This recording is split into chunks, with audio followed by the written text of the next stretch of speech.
Graça e paz, seja bem-vindo ao canal Interpretando Bíblia. Hoje eu quero vir aqui com um conteúdo muito interessante que é hermenêutica. Isso mesmo, hermenêutica.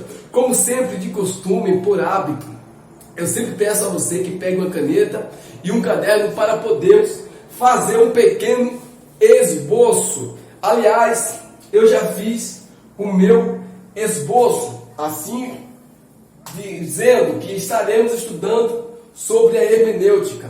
O vídeo, se formos explicar muito sobre a hermenêutica, formos entrar muito nesse contexto, nós ganharemos muito tempo.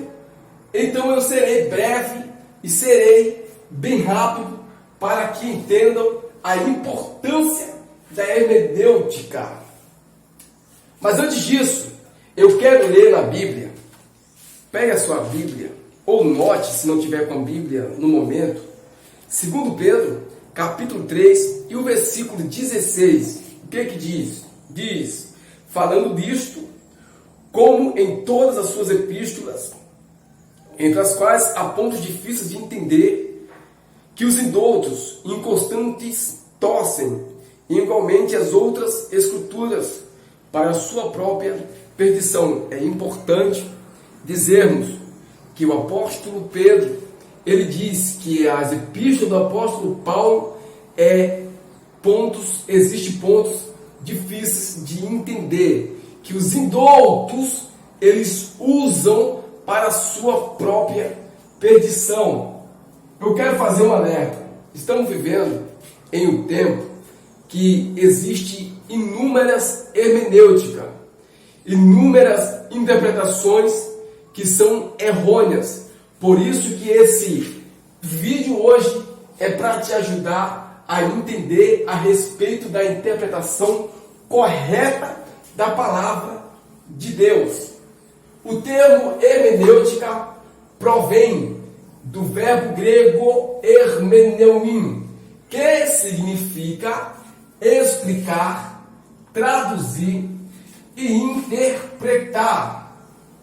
A hermenêutica, ela tem esse assunto muito interessante, que é explicar, traduzir e interpretar a Bíblia de forma correta.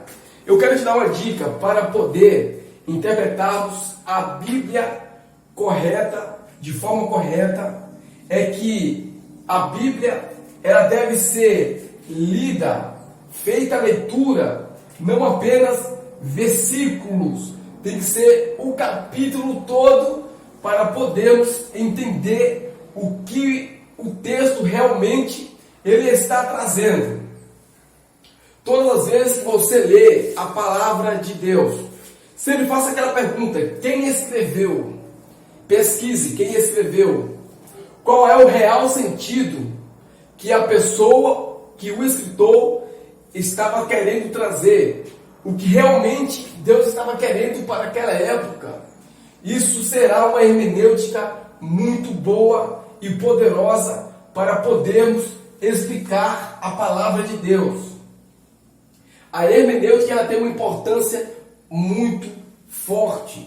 A hermenêutica é importante porque ela estabelece princípios, métodos e regras. Existe um princípio, só quero te dar um princípio muito importante, que a Bíblia, ela responde à própria Bíblia. A Bíblia, ela responde a si mesma. Então, a hermenêutica padrão é a hermenêutica bíblica. É essa que ajuda a nos entender a Bíblia. Se por acaso acontecer de o leitor não entender, de você não entender o que está sendo escrito, volte de novo no versículo 1 do tal capítulo. Se por acaso você não entendeu, volte o capítulo. E se ainda você não entender, leia o livro por completo para que você tenha uma boa interpretação bíblica. E eu trouxe alguns exemplos que não vai dar para poder colocar dentro desse vídeo, explicar com muita autenticidade.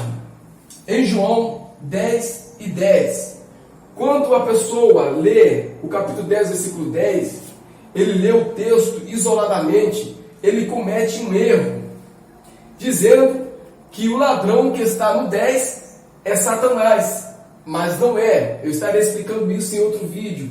Em Provérbios 8 e o versículo 17, eu amo os que me amam, e os que me buscam de madrugada me acharão. Existe aqui um contexto por trás desse provérbio. Em Jó capítulo 41 e o verso 42, o contexto, as pessoas usam um texto dizendo que a terra esteja salta de alegria, dizendo que quando uma pessoa ela está diante de Deus, ela salta de alegria. Porém, o contexto literal de Jó 41 e o verso 42 não é esse texto, não é nessa forma que as pessoas estão pregando dentro das igrejas. Eu quero alertar você que existe os perigos da hermenêutica pós-moderna. Existem perigos na hermenêutica. Nossa aqui é padrão, é a hermenêutica bíblica, mas existe também a hermenêutica feminista, a hermenêutica gay, a hermenêutica teologia negra, existe a hermenêutica da crítica. Então devemos ter o maior cuidado com os perigos da hermenêutica que estão surgindo. Não vou poder mais ir além desse conteúdo tão maravilhoso, mas no segundo vídeo eu estarei falando sobre João, sobre Provérbios e sobre o Jó, interpretando de forma correta. Muito obrigado por ter ficado até aqui. Esse assunto é muito básico, é muito além do que eu acabei de explicar, mas que Deus ele te abençoe grandemente. Se você puder, se inscreve no canal, comenta, possa colocar aí abaixo alguma dúvida que você tem ou que teve no momento da explicação, e eu estarei explicando para você mais um pouco sobre esse assunto muito bom. Que Deus te abençoe grandemente.